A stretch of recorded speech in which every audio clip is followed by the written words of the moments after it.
नमस्कार दोस्तों, चलो होली समाप्त हो गई और आ गई है नवरात्रि और 19 तारीख को है नवरात्रि और नवरात्रि की तैयारी हमने शुरू कर दी है और सभी के घरों में शुरू हो गई होगी और सारी दुकानें सज गई हैं। माता रानी की लाल चुनरिया और झंडे, ध्वजाएँ सब फूल, माला, मटकी पता नहीं क्या-क्या मार्केट से में दुकानों में सजा हुआ है और भीड़ भी दुकानों पे खूब अच्छे से दिखाई दे रही है।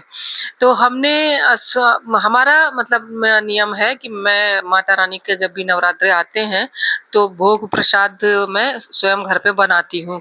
तो खोया रखा हुआ था, तो मैंने चीनी का बूरा भी रखा हुआ था, तो ये 1 किलो करीब खोया रखा था, तो हमने जो है पेड़े सोचा बना के रख लेते हैं, तो छोटे-छोटे पेड़े बना लेंगे, तो माता रानी का भोग रोज़ का रोज़ हो जाएगा।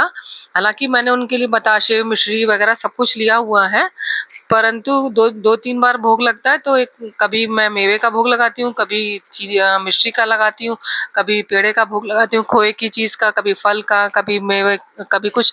तो इस तरीके से मैं भोग उनका बनाती हूँ और लगाती रहती हूँ। तो ये मैंने आधा खोया निकाल लिया है। 2 तरीके से पेड़े मैं आपको बनाना बताऊँगी। तो एक खोया मैंने निकाल के अलग किया है, उसमें जो है मैं चीनी का बूरा मैं मिला दे रही हूँ ये और अपनी सुविधा से मिलाइए, जितनी मीठी आपको चीज़ पसंद हो उतना मीठा मिला लीजिए। और ये जो है खोया मैंने डाल दिया है भूनने के लिए, इसमें थोड़ी-सी चीनी भी डाल दी थी मैंने। तो चीनी के साथ-साथ जब वो चीनी उसमें पिघलेगी खोए में, तो वो अपना रेड कलर छोड़ती जाएगी और वो खरा होता जाएगा। तो जब ये बनेगा तो बहुत ही टेस्टी पेड़े होते हैं, आप बना कर के ज़रूर से ट्राई करिएगा। पहले आप देखिए और कितने अच्छे बनते हैं। इसको मैंने चीनी का बूरा और नारियल का बुरादा इसमें मिला लिया है। तो इसको कस के मसलना होता है, बहुत ताकत लगती है इसमें, बहुत मसलना पड़ता है, तब ये जाके चिकना होता है। और जब आपको सूखा लगे, वैसे तो आजकल खोया सूखा-सूखा ही आता है मार्केट से जब मँगवाते हैं, और जब हम घर में बना लेते हैं तब तो प्योर रहता है। और आजकल इतना ज़्यादा बहुत ज़्यादा मैं मेहनत नहीं कर पाती हूँ हाथ में चोट लगने की वजह से, लेकिन फिर भी कर लेती हूँ काफ़ी कुछ। तो ये खोया मैंने मार्केट से लिया था, तो इसमें घी आप लोग तो जानते ही हैं, घी वगैरह निकाल लिया जाता है, तो थोड़ा-सा उसमें फैट कम होता है और मेरे हिसाब से सही भी है वो, कम फैट वाला खोया ठीक रहता है। तो ये जब पेड़ा बनाते हैं तो उसमें जब अब फैट कम होता है तो चिकनाहट कम हो जाती है। तो ये चिकने नहीं होते तो ये चटक जाते हैं, जब भी हम पेड़े दबाते हैं तो चटक जाते हैं, तो उनको किनारे से सेट करना होता है और तब उनको जो है आप करके आप चिकना करके रखें। वरना लड्डू बनाना तो आसान होता है, गोल-गोल करके रख दिए, कैसे भी कर दिए। लेकिन पेड़े में चिकना हो जाना ज़रूरी हो जाता है, नहीं तो फिर फटे-फटे से बड़े अजीब से दिखते हैं। तो इसमें सफ़ेद पेड़े मैं बना रही हूँ, इसमें मैंने अगर सूखा लगे तो थोड़ा दूध भी आप डाल सकते हैं। तो ये खूब अच्छे से मसल दीजिए ताकि चीनी, खोया और नारियल बुरादा एक एक सार हो जाए और खूब बढ़िया पेड़े बनते हैं। और ये जो है जो खोया दूसरा कढ़ाई में पड़ा हुआ है, ये भी जो है ठंडा हो रहा है, क्योंकि अच्छे से भून लिया है मैंने और देखिए गोल्डन ब्राउन आ गया है। बहुत ज़्यादा नहीं खरा करना है, बहुत खरा करेंगे तो फिर जलने जैसी महक आने लग जाती है। तो मैंने जो है भगवान जी के लिए ये पेड़े बनाए प्रसाद के लिए, माता रानी के लिए, और साथ के साथ मैंने घी भी थोड़ा-सा मलाई वगैरह रखी थी, तो मैं घी भी घर पे ही पूजा के टाइम पे बना लेती हूँ। मैं इकट्ठा करती हूँ तब तक के लिए जब तक कि नवरात्रि नहीं आती। नवरात्रि तक के लिए मैं 1 किलो से 2 किलो तक मेरी मलाई इकट्ठा हो जाती है, फ्रीज़र में रखती हूँ, तो वो महकती भी नहीं है। और हाँ, जम ज़रूर जाती है, तो जैसे मान लीजिए मुझे आज सुबह बनाना है तो रात को निकाल के डब्बा बाहर रख देती हूँ, ताकि वो थोड़ा-सा जो है जो जमी हुई होती है वो सही हो जाए और हमें जो है फेंटने में आसान हो जाए। उसको थोड़ा-सा फेंटना पड़ता है, आप वैसे भी चढ़ा के निकाल सकते हैं, थोड़ा टाइम लगता है। फेंट देंगे तो वो आधे घंटे में पूरा का पूरा निकल आता है। तो जितनी भाई आपकी क्षमता हो, आपके पास जितना समय हो, आप उस हिसाब से काम करें। तो जब भी जो भी हमारा जो नवरात्रि है या कोई भी पूजा होती है, तो मैं प्रसाद हमेशा घर पे बनाने की कोशिश करती हूँ। तो अपना नवरात्रि का जो पहला दिन होता है, चैत्र शुक्ल पक्ष कोई का जो पहला दिन होता है प्रतिपदा को, ये हमारा जो है हिंदू सनातनी जो है नववर्ष माना जाता है। इसी दिन से जो है गुड़ी पड़वा और नव वर्ष जो है हिंदू नव वर्ष माना जाता है। तो अब देखिए, तो आप जब मार्च का 31 तारीख होती है तो उस दिन वो कैलेंडर वर्ष भी होता है। उस दिन जो है उसको क्या बोलते हैं, याद नहीं आ रहा, क्लोजिंग का जो टाइम होता है वो भी इसीलिए होता है क्योंकि पहले जो हमारे कैलेंडर चलते थे, जो हमारा कार्यक्रम चलता था, वो इसी तरीके से होता था, नवरात्रि के आसपास ले लिया जाता था, चैत्र की नवरात्रि को, तो कुछ भी इधर से उधर देखने की आवश्यकता नहीं होती थी, तिथियों को देखते थे और इस तरीके से कार्यक्रम शुरू रहते थे। जो हमारे वेद कहते हैं, जो हमारे सनातन की पद्धतियां कहती हैं, लोग उनसे हट के अंग्रेजी की तरफ जा रहे हो। कुछ भी सीखो लेकिन अपनी पद्धतियां, अपनी परंपराएं मत छोड़ो। तो ये हमारा घी भी बन गया, देखिए बढ़िया रखा हुआ था मेरे पास, करीब 1 किलो से थोड़ी सी ज़्यादा ही मलाई थी और ये मैंने फेंट ली थी, तो जो जितना पानी था वो पहले निकल गया। और ये मैं पूजन की सामग्री भी ले आई हूँ और अब मैं अपनी अलमारी में इनको सबको सेट करके रख दूंगी। ये मैं उनके बिछावन भी ले आई, सारे भगवान जी के नए बिछावन बिछाऊंगी और ये उनकी ध्वजा भी ले आई हूँ माता रानी की। और ये सब क्योंकि हमारे यहाँ लगाया जाता है, जब माता रानी की या हनुमान जी की कोई भी पूजा होती है तो एक ध्वजा लगानी जरूरी होती है।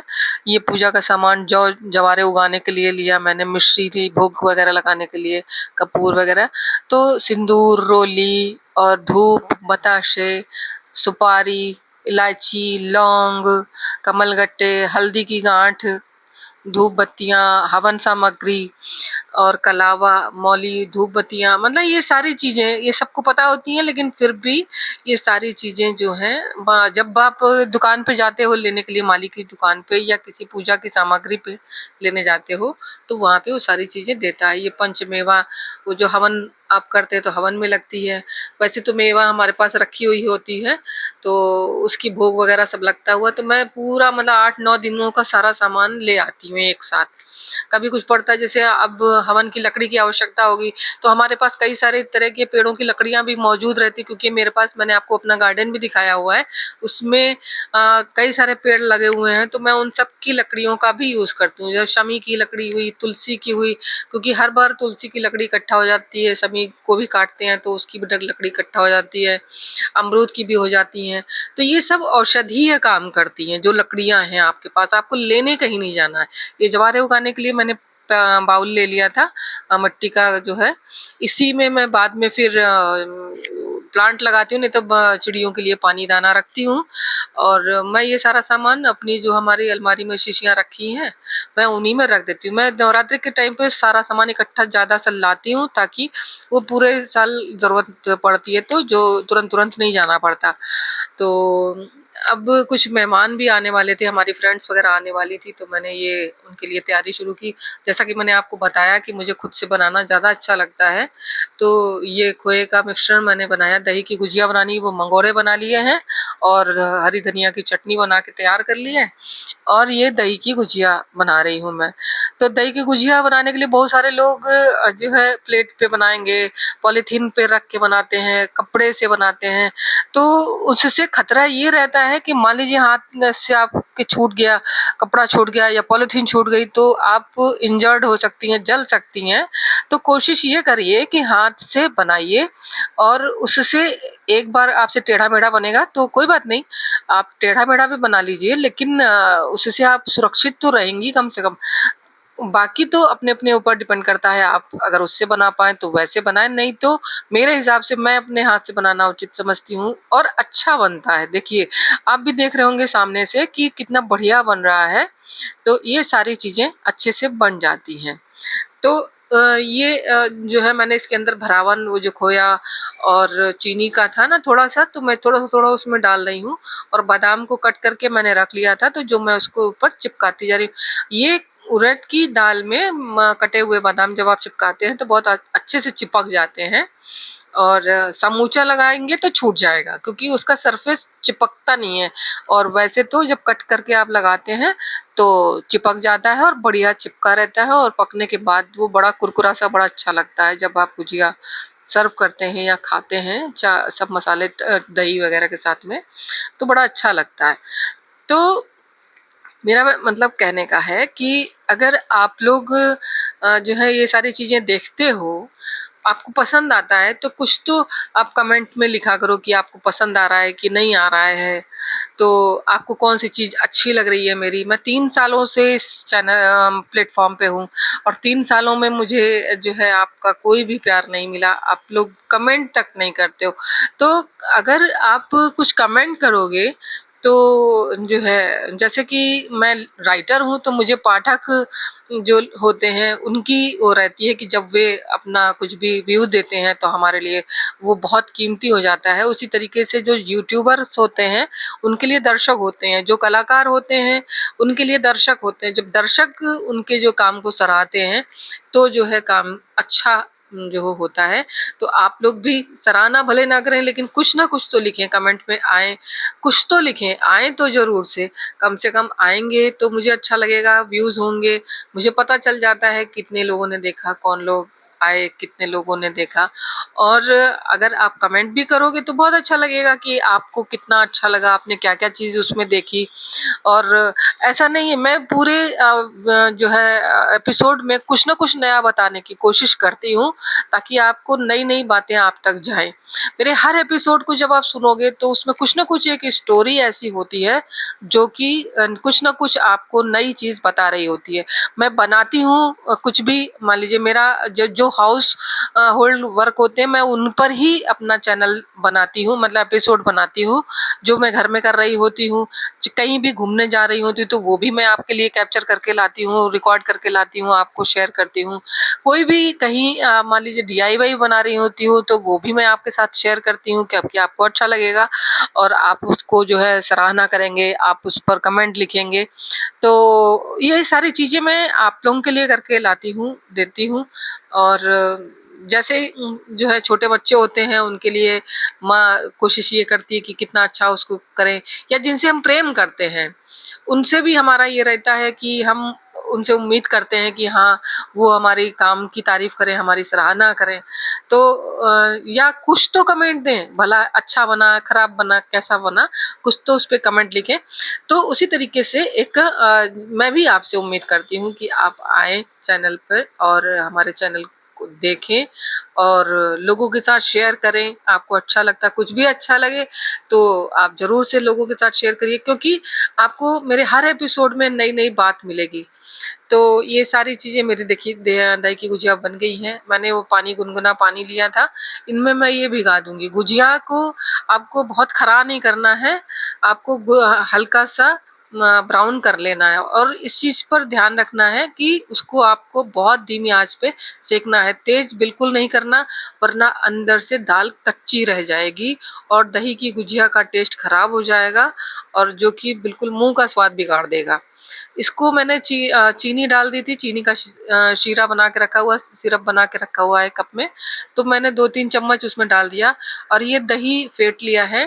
तो आप जब दही की गुजिया खाएँ, तो अपने-अपने हिसाब से खा सकते हैं। कुछ लोग उसके ऊपर शहद डाल के खाते हैं, कुछ लोग खट्टी-मीठी चटनी डाल के खाते हैं।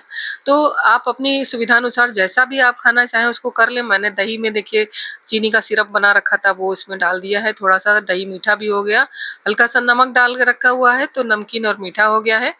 तो जब भी इसको सर्व करेंगे तो मीठी चटनी के साथ मीठी चटनी और फ्रूट्स जो होते हैं, फ्रूट सलाद काट लीजिए और उसमें डालिए। हमारे ससुर जी को ज़रा मीठी चटनी वगैरह चटनियाँ वो कम पसंद करते हैं और इवन हमारे हस्बैंड भी कम पसंद करते हैं। ये हमारी मेड है जो हमारी हाउस हेल्प है, वो काम कर रही है, वो पूछ रही है, वो कैमरा लगा हुआ है सामने, भाभी बाद में आती हूँ। तो इस तरीके से वो चली गई और ये मैंने जो है तैयार कर दिया। जिनको जिनको चटनी नहीं खानी थी और हमारे जो गेस्ट आए उनके लिए ये मैंने पूरी प्लेट तैयार कर दी। इस पे मीठी चटनी पड़ी हुई है, अनार के दाने, केले और सेब काट लिए थे मैंने, सब इस पे डाले हैं और खट्टी और मीठी चटनी के साथ मैंने इनको पूरी प्लेट चटपटी सी दही की गुजिया मैंने बनाई, सर्व की। लोगों ने बहुत तारीफ़ की। आप लोग भी बनाइए और अपने दोस्तों के साथ शेयर करिए और मेरा चैनल भी शेयर करिएगा। एपिसोड को आपको कुछ भी पसंद आता है तो लाइक और कमेंट ज़रूर करिएगा और अपने दोस्तों के साथ एंजॉय करिएगा, नवरात्रि एंजॉय करिएगा। तो टेक केयर, फिर मिलेंगे, तब तक के लिए बाय बाय।